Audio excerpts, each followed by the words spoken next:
రాజ్ ఠాకూర్ గారు Congress MLA Ramagunda MLA join అయ్యారు. రాజ్ ఠాకూర్ గారు సుమన్ గారు ప్రశ్న విన్నారు కదా, కాంగ్రెస్ పాలిత రాష్ట్రాల్లో బీజేపీ ఎంపీలకు ఎట్లా కాంట్రాక్టులు వస్తాయి, వేరే రాష్ట్రాల్లో వస్తాయా, ఇట్లా సాధ్యమా అని అడుగుతున్నారు. బీజేపీ ఎంపీ వారు సీఎం రమేష్. నమస్కారం అందరికి. నమస్కారం. సీఎం రమేష్ బీజేపీ ఎంపీ కదా. మరి ఇదివరకు ఆయన టీడీపీలో ఉన్నప్పుడు బీఆర్ఎస్ వాళ్ళు ఏ రకంగా ఇచ్చారు? ఆయన దానికంటే ముందు ఒక వ్యాపారవేత్త, ఆయనదో కంపెనీ ఉంది, ఆయన వ్యవస్థ ఉంది. వాళ్ళు కాంట్రాక్ట్ ఇవ్వలే, వాళ్ళు టెండర్లలో పార్టిసిపేట్ చేసి చాలా మంది ఉన్నారు. ఎవరెవరైతే ఈ రోజు ఉన్నారో టీఆర్ఎస్ పార్టీ వాళ్ళకి ఏదో ఒక న్యాయం, ఇంకొక పార్టీకి ఒక న్యాయం, ఇంకొకటి ఈ పార్టీలో కాంగ్రెస్ పార్టీకి ఈ ప్రభుత్వానికి వాళ్లకు వీళ్ళకి ఇవ్వాలని ఏదో ముట్టు పెట్టాలని దానికి సంబంధం లేనే లేదు. సీఎం రమేష్ అనేది ఒక వ్యాపారవేత్త. నేను దాని మీద స్పష్టంగా చెప్తాను, ఆయన ఒక వ్యాపారవేత్త. ఆయన ఇవాళ ఎక్కడ పేపర్లో చూసిన ఆయన కేటీఆర్ గురించి మాట్లాడుతుంటే కేటీఆర్ ఆయన మీద మాట్లాడుతుండే, ఈయన ఆయన మీద మాట్లాడుతున్నాడు. దాన్ని బట్టి రాజకీయం చేస్తారన్నది ఒక అవివేకం.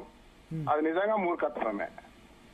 వాళ్ళు చేస్తేనేమో మంచిది, ఇంకొకరు ఏం చేయకుండా కూడా వాళ్ళు రెగ్యులర్ గా రొటీన్ గా వచ్చే దాంట్లో మాట్లాడితే అంటే హెచ్సియు కంచగచ్చిబౌలి విషయంలో ఆయన మీకు డబ్బులు ఇప్పించారు 10,000 కోట్లు, అందుకని బదులుగా ఫ్యూచర్ సిటీలో 1660 కాంట్రాక్ట్. అసలు ఫ్యూచర్ విషయంలో ఇచ్చిన ఏమైనా ప్రూఫా? ఇచ్చిలేసిందా? కేటీఆర్ ఏమన్నా అసలు మతిస్థి మీద అవుతుందా లేకుంటే ఏం మాట్లాడుతుందో అర్థమైతే లేదు.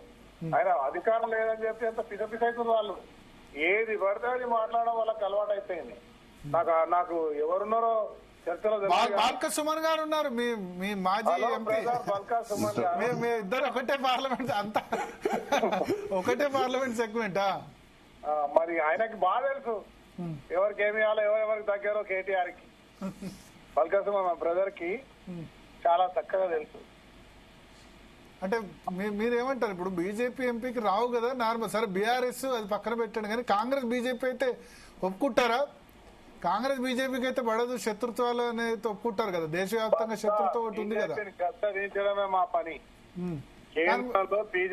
మీరు ఫ్రెండ్లీ అంటారు, రేవంత్ రెడ్డి నరేంద్ర మోడీ బడే బాయ్ చోటే బాయ్ అంటున్నారు వాళ్ళు.